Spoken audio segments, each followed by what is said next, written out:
The probe's alert chimed through the bridge of the Wanderer's hope, cutting through the ambient hum of systems that had been quiet for 3 cycles. Reagan looked up from her navigation console, her dark eyes narrowing at the holographic display that materialized above the main terminal. "Micah, you seeing this?" she called out, her fingers already dancing across the haptic interface to pull up the detailed readings.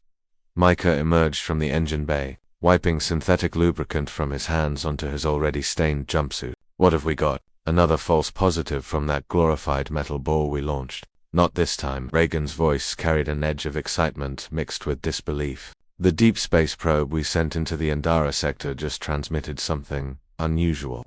He moved beside her, leaning over the console as the data streamed across multiple screens. The probe had been deployed 6 months ago to investigate anomalous readings near a collapsed stellar nursery, a routine survey mission for a 2-person research vessel like theirs. What appeared before them was anything but routine. "Energy signature detected," Reagan read aloud. "Classification unknown. Spectral analysis indicates multidimensional resonance patterns. Comparing with xenoarchaeological database." She paused, her eyebrows rising. "Micah, it says here the signature matches extinct deities." Micah laughed, a short bark of disbelief. "Extinct deities? What kind of sensor malfunction produces that?" "No malfunction." Reagan pulled up the probe's full diagnostic report. "All systems nominal." The AI cross-referenced the energy pattern with every known phenomenon in the database. The closest matches from the Viridian Collective's ancient religious archives, power signatures attributed to beings they worshipped 12,000 years ago. The Viridian.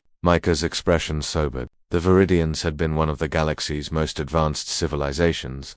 Their technology still beyond human understanding in many ways. They'd vanished almost overnight, leaving behind ruins and warnings. Their gods were supposed to be metaphorical, abstract concepts of cosmic forces.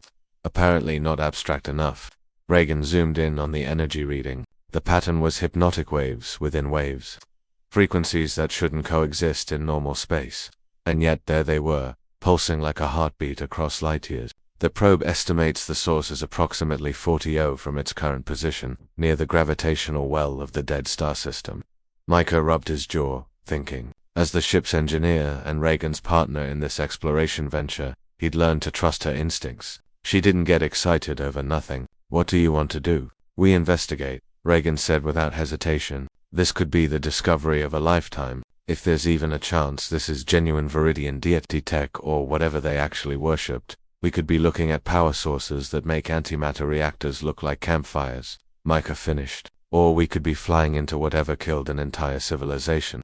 Reagan met his eyes. "Since when did we play it safe?" He grinned. "Never." Plotting course now. The Wanderer's hope came alive as they prepared for the journey. Micah routed extra power to the engines while Reagan calculated the jump coordinates. Within the hour, they'd left their survey pattern behind and engaged the faster-than-light drive, folding space toward the mysterious signal. 3 days later, they dropped out of FDL at the edge of the dead system. What greeted them stole the breath from Reagan's lungs. Floating in the void, anchored to nothing, yet moving with purpose, was a structure that defied classification. It wasn't a ship, wasn't a station, wasn't anything in any database humanity or its allied species had ever compiled. The structure seemed to exist in multiple states, simultaneously solid in some spectra, ethereal in others. Its surface covered in geometric patterns that hurt to look at directly.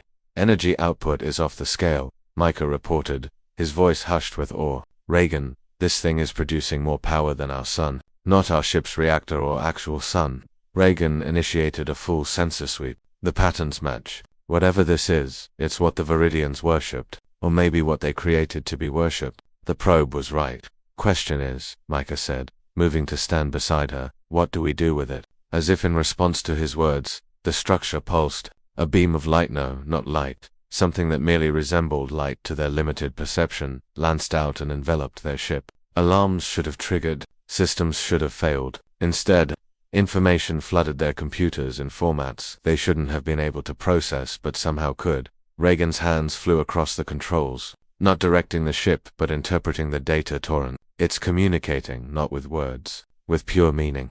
She looked at Micah, her eyes wide. "It's asking us what we are. What gives us the right to disturb it? What do we tell it?" Micah asked. Reagan took a breath, then spoke aloud, knowing somehow the entity would understand. "We're humans. We're explorers. We're survivors. We've clawed our way up from a single planet to the stars. Through stubborn determination and refusing to accept that anything is impossible." She paused. "Your energy signature matches extinct deities. We figured that was close enough to interesting to warrant investigation." The silence stretched for heartbeats. Then, impossibly, they felt something like amusement ripple through the connection. The entity responded. Not in words, but in understanding that bloomed in their minds. It was not a god. Never had been. It was a tool, a battery, an archive left behind by the Viridians to power their ascension to a higher dimensional state. They'd succeeded. They weren't extinct, merely evolved beyond physical form. And they'd left this behind for whoever came next with sufficient curiosity and audacity to find it. "Close enough," Micah whispered, echoing Reagan's earlier sentiment as they realized they'd just been granted access to technology that would change humanity's future forever. Reagan smiled, her fingers already recording everything. Close enough indeed.